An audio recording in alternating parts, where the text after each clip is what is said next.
Ok, vamos al libro de Éxodo. Libro de Éxodo, capítulo 17.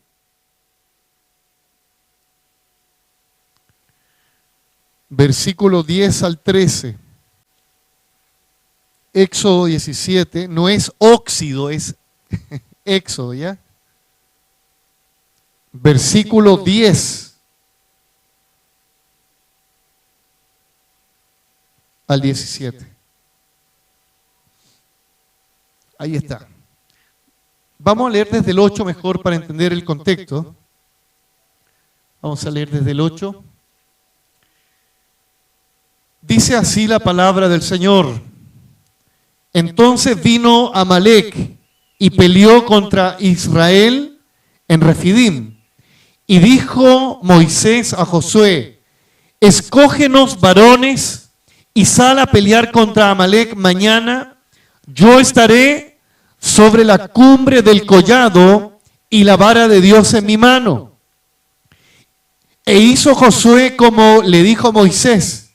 Y peleando contra Amalec, y Moisés y Aarón y Hur subieron a la cumbre del collado. Y sucedía, ponga atención, cuando alzaba Moisés su mano y su vara, porque tenía una vara también, Israel prevalecía. Mas cuando bajaba su mano, prevalecía Amalec. Y las manos de Moisés se cansaban, por lo que tomaron una piedra y la pusieron debajo de él. Y se sentó sobre ella, y Aarón y Hur sostenían sus manos, las dos manos, el uno de un lado y el otro del otro. Así hubo en sus manos firmeza, diga conmigo firmeza. Hubo firmeza hasta que se puso el sol. Y Josué deshizo a Amalec y a su pueblo a filo de espada. Padre, gracias por este momento, por esta cita, la más importante de la semana, el venir a tu casa de adoración. Señor, oramos para que nos hables en esta mañana. Háblanos, Señor, dirígenos con tu Santo Espíritu. Me dispongo en tus manos para que el consejo, todo el consejo de tu palabra, sea anunciado con toda la devoción, con toda tu presencia, en el nombre de Jesús. Amén. Lleva por título Levantando Manos. Levantando Manos. Realizando un sondeo en las Escrituras, podemos ver desde el Antiguo hasta el Nuevo Testamento que todos los hombres y mujeres de Dios tuvieron momentos difíciles, momentos donde el ánimo se les vino por el suelo. Si hay algún personaje que ha señalado que nunca se ha cansado, que nunca se ha desmotivado, que nunca ha tenido un berrinche o que nunca ha tenido un problema al extremo de ya no seguir, de verdad que esa persona no es humana. Porque todo ser humano, aún por más espiritual que sea, siempre ha pasado momentos en la vida difíciles donde, como decimos en Chile, no sé si en Venezuela se dirá también o en otro país, hemos a veces tirado la toalla. Es como que si te encuentras en el ring, y este término que se usa en el box, cuando tú tiras la toalla, tu enemigo sabe que te diste por rendido y que la pelea la ganó el adversario. Todos en la vida hemos tirado la toalla, algunos dicen estoy a punto, pero otros ya la tiraron. Y podemos ver acá a un personaje que nos inspira por lo demás, que fue el caso de Moisés, el gran caudillo de Israel, el gran libertador. Y digo gran no porque humanamente él lo era, sino porque Dios estaba con él. Cuando nosotros decimos el gran hombre de Dios, la gran mujer de Dios, no es que ellos tengan la particularidad humana que sean superiores a otros, no. Lo que pasa es que tienen un Dios grande como tú y yo, que nos hace tener esa cualidad o perfil de un gran o una gran mujer u hombre de Dios. Lo que sí veo, que esta expresión tirar la toalla en el ring, nuestra sociedad lo tiene muy arraigado. Se dice que Chile, y especialmente Santiago, es la región donde más licencias médicas hay por una patología llamada estrés y depresión. Las licencias médicas que los empleadores reciben no es mayoritariamente en los meses de invierno por bronquitis o neumonía, como dice mi esposa, neumonía me dice. Sino tiene que ver por este cuadro que se llama depresión, tristeza. Y lo más curioso, que no solamente pasa acá en Chile o en Santiago, sino que le pasaron a varios personajes de la Biblia. Aquellos que también pasaron momentos de depresión, me atrevo a decirlo, aunque algunos dicen un cristiano jamás debiera tener depresión, pero con todo respeto, yo le digo que los cristianos lamentablemente también se deprimen. Sí. Si hay algún cristiano que dice que jamás un cristiano debe pasar por depresión, tendríamos que ver el caso de Moisés, tendríamos que ver el caso de David, tendríamos que ver incluso el caso de Cristo cuando dice mi alma está angustiada y cuando está en el Getsemaní con sus lágrimas, ya con su cuerpo ya completamente rendido, no a el enemigo, sino rendido corporalmente, pero sostenido del Señor. Sí me atrevo y lo digo muy tácitamente, un cristiano jamás debiera vivir en depresión toda la vida. Eso sí, se lo digo claramente, podemos pasar por el valle de sombra y de muerte, podemos pasar por el valle de la depresión, pero no morir allí, porque nuestro Dios nos rescata. En algún momento Él extenderá su mano poderosa y nos levantará y nos pondrá en su roca firme. Él es nuestro Dios. Sí me he encontrado en el ministerio pastoral expresiones como esta cuando gente está pasando momentos donde quiere tirar la toalla o la tiró. Pastor, me voy a ausentar un tiempo de la congregación porque me inspiré al ver los personajes bíblicos que pasaron el desierto. Y como lo pasaron solo en el desierto, yo también lo haré. Y algunos muy espiritualoides van a un lugar donde nadie los pueda llamar, donde nadie puede saber de ellos. Obviamente respetamos su estado anímico, pero lo que no comprendemos que si una persona está en depresión o está deprimida, tenga que aislarse del cuerpo de Cristo. No cometa el error de hacerlo. Y si lo ha cometido desde este púlpito, no estoy para chutearlo, por decirlo así, ni para condenarlo. Porque la mayoría, el 90% de creyentes que ha pasado el desierto, no el desierto que Dios te pone que pases, sino el desierto que uno se impone, son personas que se dejan de congregar, personas que se olvidan de su pastor y personas que se olvidan de Dios. Esa es la realidad, hermano. Por mucho tiempo se decía que las personas cuando tocan fondo, cuando están en problemas, buscan a Dios. Pero la estadística ministerial y eclesial dice lo contrario, que las personas cuando están pasando el momento de angustia, lo primero que hacen, olvidarse de Dios, arrancar de Dios. Y tengo respaldos bíblicos para decirlo. Un ejemplo fue Elías. ¿Se acuerda de Elías? El profeta Elías. ¿Qué pasó con Elías? Arrancó de Dios, arrancó del ministerio, arrancó de su misión que tenía como profeta.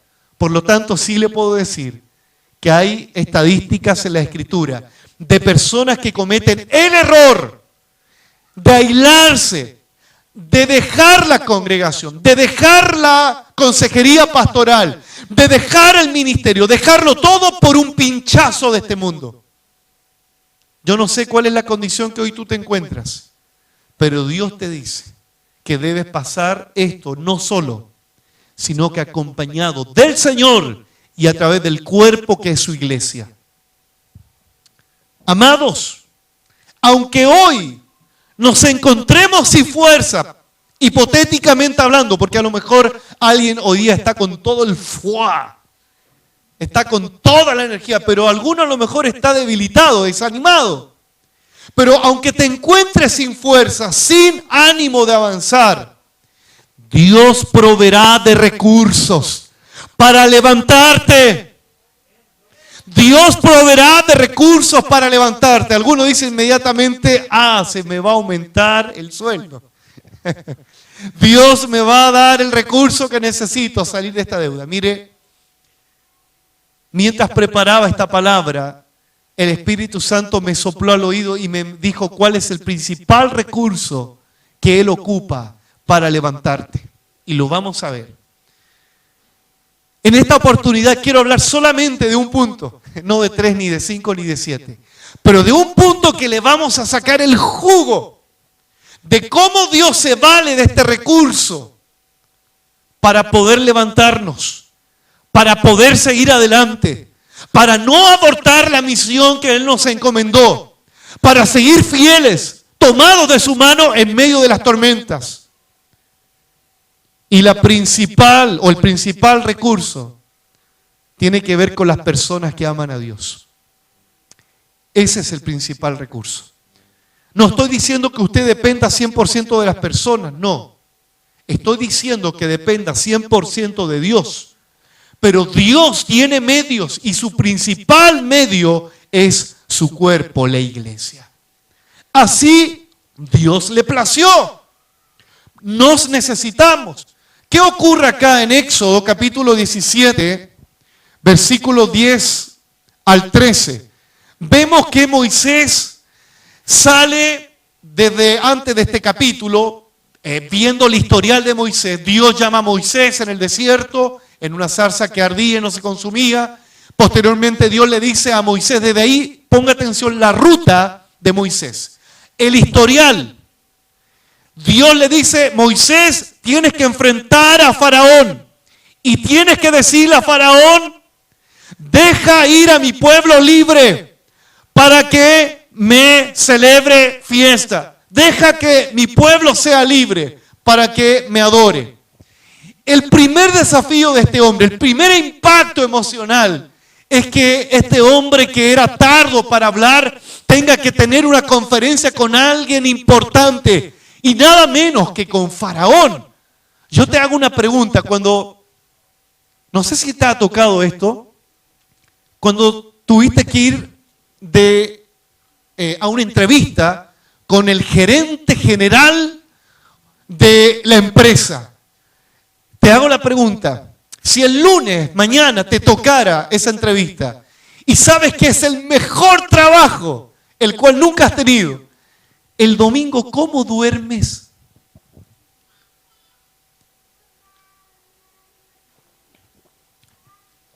Aunque usted me dice, pastor, yo soy elocuente, yo soy canchero aquí, nadie se achica conmigo. Pero yo te digo, enfrenta al gerente general.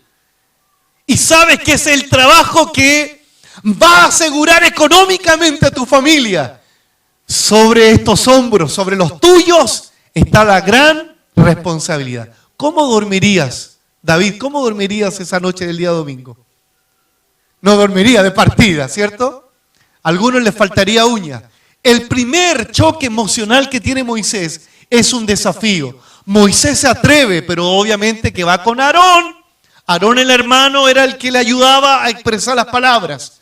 El primer desafío que tiene Moisés es enfrentar a Faraón. Segundo desafío es enfrentar espiritualmente a los hechiceros de Faraón. Una lucha espiritual. Entonces vemos acá, vamos viendo la ruta, el historial de Moisés, los factores que llevaron a Moisés a debilitarse.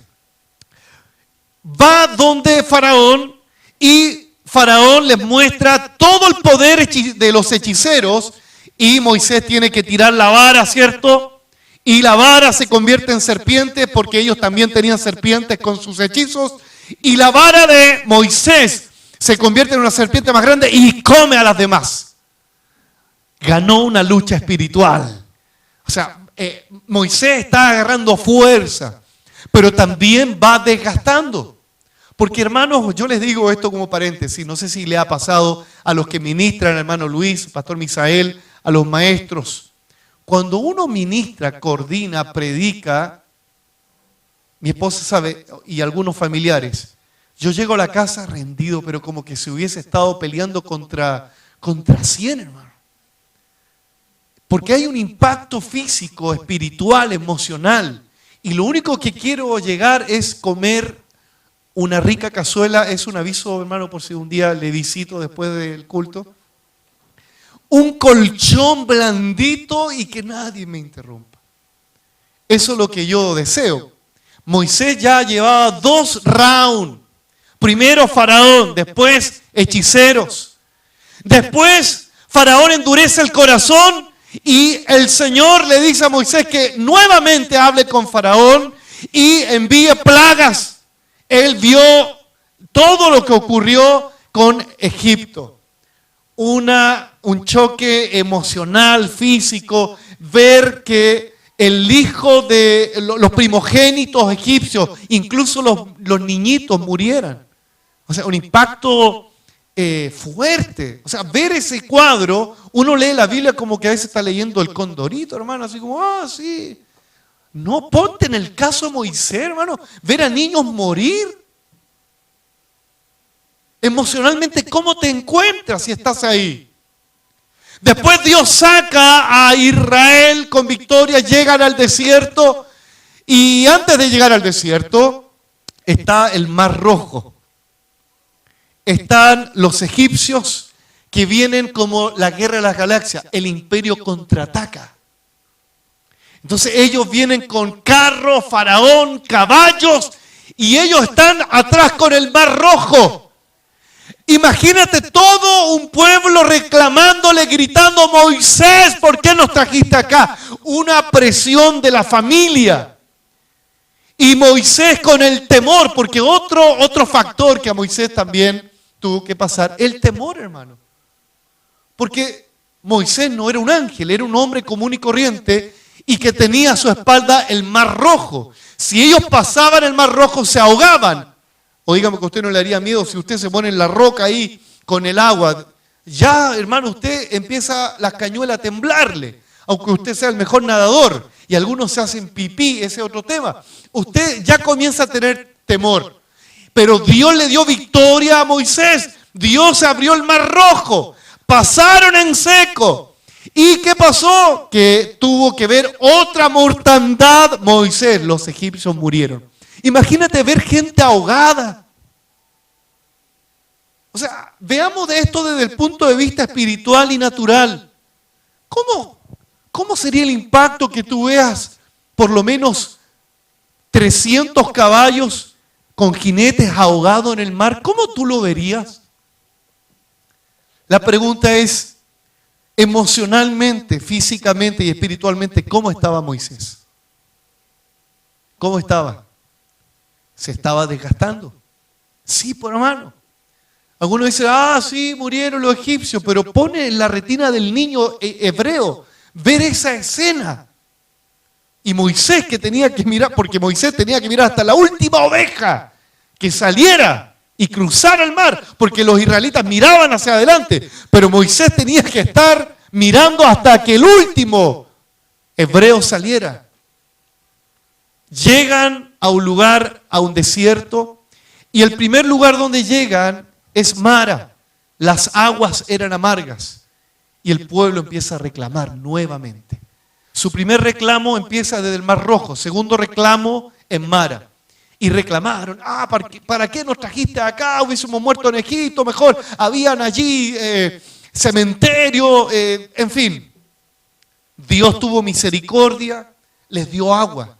Les dio comida, les dio codornices, hasta por las narices les salió tantas codornices que el Señor le dio. Les dio agua, les dio pan. Ellos seguían reclamando. Yo me pongo a analizar, hermanos, biográficamente la trayectoria de Moisés. Yo diría, si yo fuera Moisés aquí, yo le digo, cada uno sepa y sálvese como quien pueda.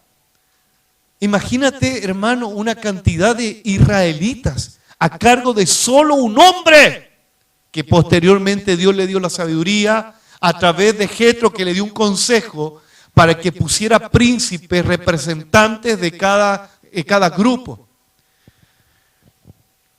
Vemos el factor cansancio físico, emocional, ministerial. Pero hay acá otro cansancio que Moisés no lo estaba teniendo tan fuerte, y viene su primer impacto fuerte con una lucha espiritual. Aunque lo tuvo con los hechiceros, pero eso fue el pelo de la cola. Porque finalmente él tiró la vara, ¿y qué hizo la vara? Se convirtió en serpiente. Él no hizo nada de pega. ¿Cuál fue la pega de Moisés? Tirar la vara. Y se comió a las otras serpientes. Pero le vino la primera guerra. Diga conmigo, primera guerra. Hay primeras guerras que duran toda la vida, hermano. Y hay primeras guerras que sí se terminan. Hay primeras guerras que tú a lo mejor hoy has salido ileso, pero herido. Hay primeras guerras que algunos huyen y no quieren enfrentar. Yo no sé cuál es la guerra que hoy tú tienes, espiritualmente hablando. Pero dice la Biblia en el versículo 10, con esta introducción, vamos al texto. Entonces vino Amalek y peleó contra Israel en Refidim, versículo 8. Vino Amalek. ¿Quién era Amalek? Era la descendencia de los nietos de Esaú. Esaú, recuerde que no recibió la bendición, la primogenitura. Entonces toda la descendencia de Esaú tenía de algún modo a lo mejor una raíz de amargura, porque ellos merecían, por un tema biológico, porque era el primero, la primogenitura. Toda esa nación estaba enrabiada. ¿Contra quién? Contra la descendencia de Jacob o Israel. O sea, una guerra, pero eterna, por decirlo así, por años. Entonces Amalek vino a hacer guerra contra Moisés. Y cuando vemos cuál era la característica de los que eran de Amalek, se dice que estos amalecitas eran pueblos, uno de los peores pueblos, sanguinarios, que mataban por placer. O sea, no era cualquier pueblo que venía a defender su territorio, no. Estos no defendían territorio, estos iban a pelear territorio. Eran ladrones, robaban la cosecha. Eran como, por decirlo así, como el imperio asirio, que aunque Asiria viene después de muchos años, pero era muy temible Amalek. No era cualquier enemigo. Y que a Moisés le digan, los amalecitas vienen contra ti, era para que le temblara las cañuelas. Yo no sé qué noticia de guerra hoy vino contra ti. El enemigo te dice, te voy a matar. Tu matrimonio se va a destruir. Tu economía va a ir de mal en peor. No sé cuál es la noticia de guerra, de alarma que tú tienes. Y además tú dices, y me viene esta noticia justo ahora que mi mamá está enferma, que mis hijos están enfermos. Parece que me viene una tras otra. ¿Cuántas veces has pensado y ha sido real? O sea, dices, estoy enfermo y quedo sin trabajo. Y aparte de quedar sin trabajo, tengo deuda. Tengo un problema con mi familia, con mi esposa, mi esposo, y además se descarrió mi esposo. O sea, como que ya de mal en peor. Yo me imagino a Moisés en ese momento, en un momento que su cuerpo estaba cansado. ¿Se acuerda la trayectoria? Usted está en el hilo conductor del sermón, ¿cierto? Cansado, agobiado, y que te digan, vienen los amalecitas. Moisés, aunque la Biblia no lo dice, Moisés me imagino que habla con Josué. Y Josué era el toro fuerte, era el hombre de guerra. Moisés, ya el viejito tenía 80 años. Y Josué era el hombre junto al pueblo que tenía las fuerzas físicas para enfrentar este embate. Pero ¿qué es lo que hace Moisés? Moisés sabe muy bien. Moisés tiene pareciera la revelación que Pablo tiene a los Efesios en el capítulo 6. Pablo dice a los Efesios que nuestra lucha no es contra carne ni sangre, sino contra demonios. ¿Y qué hace Moisés? El mismo Dios que inspira a Pablo, lo inspira a Moisés. Y Moisés le dice a Josué, yo me imagino este cuadro, esta escena. ¿Sabes qué? Ahora el viejito estaba medio apolillado. con tuberculosis, no lo sé, hermano. Josué, yo voy a ir al monte y voy a ir con Hur y con Aarón. Y yo voy a ir al monte porque estoy cansado. Tú sabes todo lo que he tenido que vivir, enfrentar a Faraón. He tenido que aguantar a este pueblo reclamón. He tenido que pasar hambre, sed, aunque el Señor no ha provisto. Estoy cansado. Pero una cosa voy a hacer. Voy a ir al monte. Y yo me imagino esta escena, este cuadro. Quiero que pase acá, por favor, Misael, por favor, con Giovanni, pasen rápidamente. Rápidamente, hermano, vuelen acá. Pero rápido, hermano, rápido, pasen acá. Vamos a hacer la escena, imaginémonos la escena, hermano.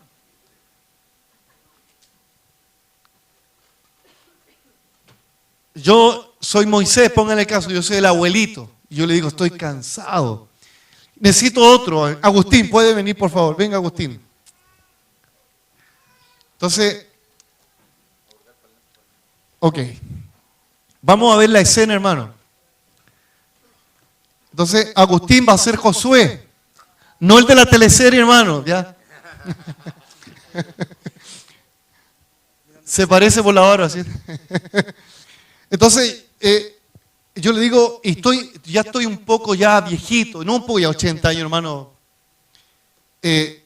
Vienen los amalecitas, estoy cansado. Ustedes saben que yo he tenido que enfrentar a Faraón, los hechiceros, este pueblo, no ustedes, este pueblo reclamón. Ustedes no, acá no pasa eso, hermano. Ese pueblo reclamón, hemos pasado sed, hambre. Entonces, ¿cuál es la estrategia? Josué, tú vas a tomar a todo ese ejército de hombres valientes y mujeres y vas a ir a pelear contra Amalek, el peor pueblo, el más temible. Tú vas a pelear. Hur y Aarón me van a acompañar al monte. Entonces tú vas, y te sientas obviamente, pero vas con todo el pueblo a pelear y ellos me van a llevar y yo te bendigo y el Señor va contigo. Ahí termina la actuación. Entonces, den un aplauso por favor a Agustín, a Josué. Entonces, ustedes me tienen que llevar porque estoy cansado. Y falta eso, vas a la vara acá. Claro, eso es tremenda vara, hermano. Con esta llego al cielo ya. Y entonces ustedes me llevan al monte. Entonces, Hur, llévame por favor. Oh, está. Vamos, hermano. Y vamos a orar por Josué, porque Josué está allá y está con todo ese pueblo que va a pelear contra Amalek. Entonces dice la Biblia que en ese momento Moisés levantó sus manos y mientras él levantaba las manos en adoración, oración, dependencia del Señor, el pueblo de Israel en medio de la batalla comenzaba a prevalecer, iba ganando. Y Hur, ponga atención a estos dos personajes que vamos a ir viendo. Hur, la Biblia no habla mucho de Hur, pero Hur representa, ponga atención, el hermano anónimo. El hermano que no tiene título, pastor, evangelista, apóstol, querubín, ninguno de esos títulos. El Hur representa al hermano que, es como dicen en Chile, es quitado bulla el hermano ahí. Pero es un hermano bueno para orar por sus siervos. Un hermano fiel en la obra de Dios. Un hombre guerrero de oración. No tiene ninguna credencial, pero el hermano que ha orado por el pastor, por la iglesia, en el secreto. Un hermano que aporta con sus recursos. El hermano Hur y Aarón, que representa el liderazgo. Un liderazgo fiel al Señor, a los pastores. Y tiene una particularidad Hur, que aunque él no tenga títulos, él es fiel. Otra particularidad Aarón, que el sacerdote tiene la función de enseñar, de orar y también de recibir a la congregación y cubrirla. Ponga atención. Todo hermano necesita de un Hur y necesita de un pastor. Todo hermano necesita de la iglesia, del pueblo de Dios y necesita de sus pastores. No sé si entiende lo que el Espíritu Santo está diciendo. Si tú quieres pelear la guerra contra Amalek solo, vas a morir en el desierto. Si tú dejas de congregarte, dejas de recibir la formación del Señor, vas a morir en el desierto. No es una amenaza, es lo que he visto con mis ojos.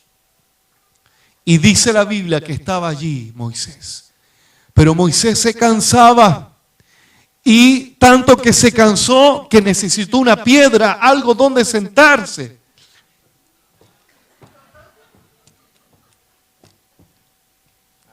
Ahí está. Seguía con sus manos alzadas. Y Israel iba ganando. De pronto, ¿qué pasó con Moisés? ¿Necesitó a quién? Los más espirituales. A Jehová Dios allí.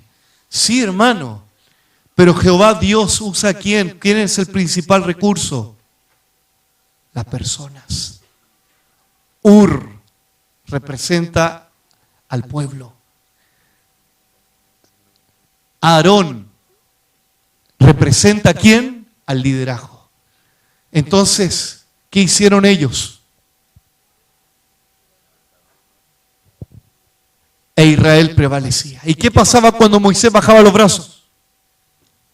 El pueblo. ¿Qué pasaba con el pueblo? Iba perdiendo sus batallas. Hermanos, somos un equipo. Mis victorias son tus victorias. Y si uno de nosotros está pasando un momento difícil, no podemos ser indiferentes. Tú eres un Ur o eres un Aarón. Y por la gracia de Dios, podemos ser Moisés también, para poder cubrir a toda generación encendida, a todo un pueblo. Por eso a través de esta palabra queremos levantar tus brazos. Y Dios levanta también el mío. Todos tenemos una función, todos tenemos algo. Gracias, hermanos, el Señor me fortaleció. Gracias, hermanos, gracias. ¿Usted entiende la ilustración? Nos necesitamos el uno con el otro. Necesitamos del hermano.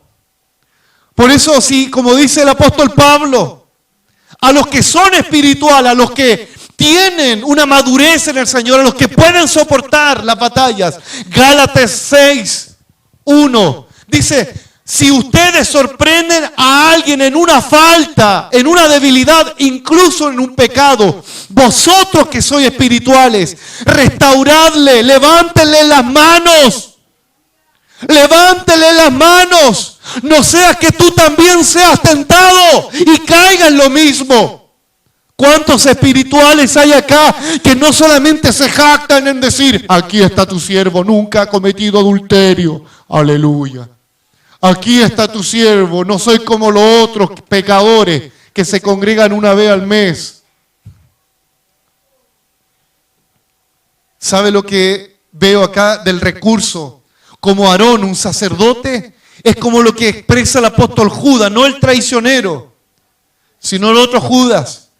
En Judas 1, 22, 23, miren cuál es el sentir de Judas.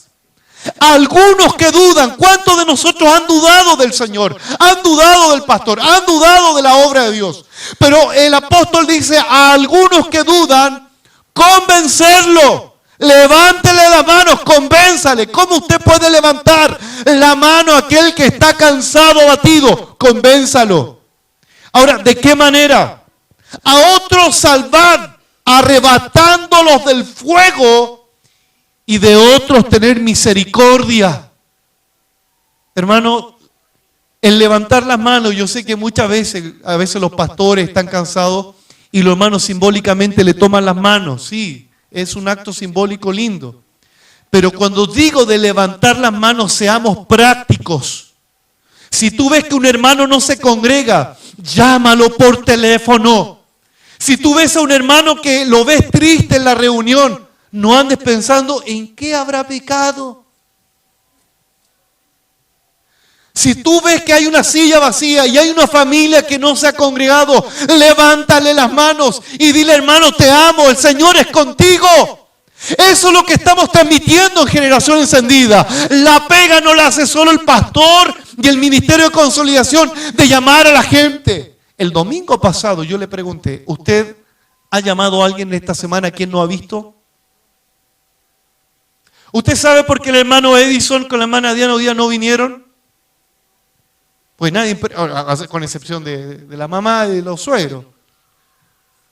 Entre paréntesis, él está con un medicamento por un tratamiento muy fuerte. Por eso él no vino hoy día con su esposa. Pero yo le hago una pregunta. ¿Usted sabe por qué un hermano deja de congregar? No, que el pastor haga la pega. Sí, yo la hago. Ur también la debe hacer. Aarón la hace. Ur también la debe hacer. Asuntos prácticos.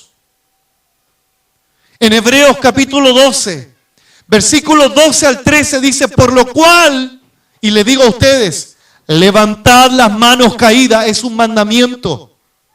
Levantad las manos caídas y las rodillas paralizadas. ¿Qué implica esto? Las manos abajo, rodillas paralizadas. Si lo vemos de un modo simbólico, cuando las manos se van abajo, es porque ya nos rendimos no al Señor, porque rendirse al Señor es esto. Manos alzadas. Rendirse al diablo y al problema es esto. Rodillas paralizadas, ¿qué implica? Tu falta de oración.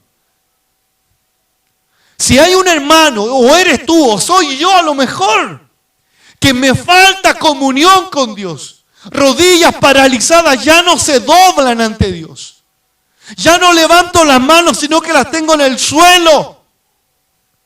La Biblia nos da un mandamiento a Generación Encendida, a la iglesia del Señor: levantad las manos caídas y las rodillas paralizadas,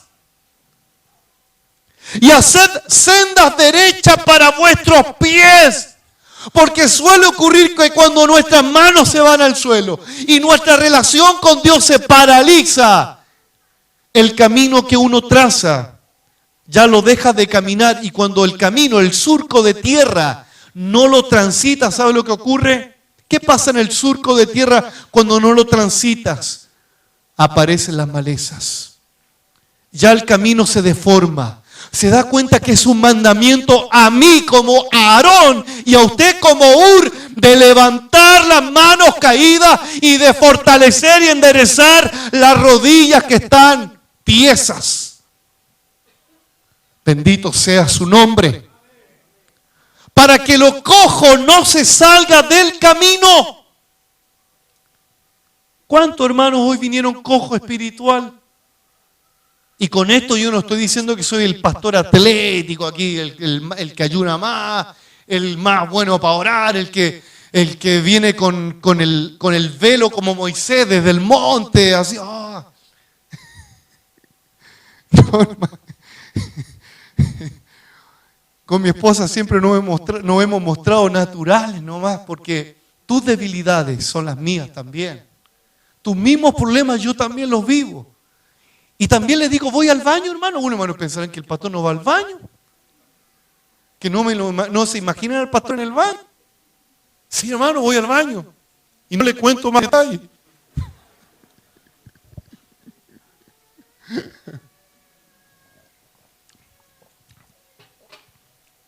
Para que lo cojo no se salga del camino, sino que sea sanado. Ahí está la finalidad. Y mire lo que dice el Espíritu Santo. Los que tienen sus brazos rendidos, no a Dios, porque rendido a Dios es así. Rendido así es al diablo, al problema. Y sus rodillas tiesas por falta de comunión con Dios, pierden el camino. El Espíritu Santo está mostrando la condición. Pierden el camino, la ruta. Están cojos, se caen. Pero Dios dice, pueden ser sanados. Y esta palabra es de aliento para ti, amado hermano. Un Aarón te está hablando desde acá. Un Aarón te está levantando las manos. Pero hay un Ur que está sentado a tu lado. Hay un Ur que está atrás y adelante tuyo. Hay un Ur que también te va a levantar las manos. Por eso el mismo escritor a los Hebreos dice en el capítulo 10, 24 y 25, considerémonos unos a otros para estimularnos al amor, a las buenas obras, no dejando de congregarse como algunos tienen por costumbre. Y tanto más cuando veis que aquel día se acerca. Si usted ve un hermano que ha dejado de congregar, vuelvo a reiterar, si usted ha visto un hermano que ha dejado los discipulados, ha dejado esto, otro, usted vaya como Ur. Yo por mi parte, como Aarón, también le voy a levantar las manos, pero la misión es para todos. Es para todos. Y a través de esta palabra, ¿sabe lo que siento de parte del Espíritu Santo? Que Él nos está levantando las manos. Que Él nos está diciendo, ánimo, siervo. Ánimo, hijo, ánimo, hija. Yo te levanto las manos con esta palabra. Y vas a tener que vencer a los amalecitas. Y dice la Biblia que cuando Moisés alzó sus manos, Josué y el pueblo vencieron. Esa es la noticia de parte del Señor en esta hora, te lo digo. Que el Señor te hará ver su gloria. El Señor te hará ver su gloria. Vas a derrotar a los amalecitas, a ese pueblo que te tiene arrinconado, aterrorizado, a ese pueblo que te dice no vas a lograr salir adelante, pero el Señor dice que levanta bandera sobre el enemigo. Con Cristo el Señor somos más que vencedores. Él proveerá, hermano, lo que necesitas. Él levantará completamente tus manos. Siento que Dios le está levantando las manos a varios acá. Esta palabra me la está levantando a mí el ánimo, porque sé que aunque el amalecita humanamente yo no pueda derrotarlo, porque el amalecita es sanguinario, el amalecita es mayor en número, pero no tendré temor porque mayor es el que está en nosotros que el que está en el mundo. ¡Aleluya! Hijitos, vosotros sois de Dios, te dice el Señor. Vosotros sois de Dios y la habéis vencido. Oh, alabe a Dios, alabe. Si quiere aplaudir, gócese con esta palabra que el Señor le da. Así vamos a vencer los deseos de la carne. Así vamos a vencer las tentaciones y los gigantes que muchas veces nos tienen con las manos en el suelo, con la falta de orar. Ya el camino a la iglesia se te perdió a lo mejor hace tiempo y no sabes cómo llegaste. Yo sí sé cómo llegaste. Dios te trajo. Dios te trajo. El profeta dijo, pondré pastores de acuerdo a mi corazón, el cual va a traer paz y sosiego para vuestras almas. Pero el profeta también, inspirado por el Señor, dijo, y si todos los pastores fallaran, todos los Ur, el pueblo fallara, o Aarón fallara, dice el Señor, a través del profeta Ezequiel, yo mismo, dice el Señor, iré en busca de la perniquebrada, en busca de la herida, en busca de aquella que nadie le hizo un llamado telefónico. Ni su pastor, ni Ur, ni Aarón, nadie le levantó las manos. Porque si la iglesia no funciona, no activa, ¿acaso cree que Dios se va a quedar comiéndose las uñas? No, Él va a actuar y lo va a hacer Él personalmente. Y te va a ir a buscar allí. Tú que estás herido, desilusionado, amargado, Él te va a tomar en sus brazos, te va a cargar en sus hombros y te va a sanar todas las heridas. Él lo hará, pero el conducto regular que siempre Él ocupa es su iglesia. Póngase en pie, por favor. Él está aquí. Cierre sus ojitos. Yo no sé cuál es el estado que hoy te encuentras. Mis ojos a ti y muéstrame más de ti. a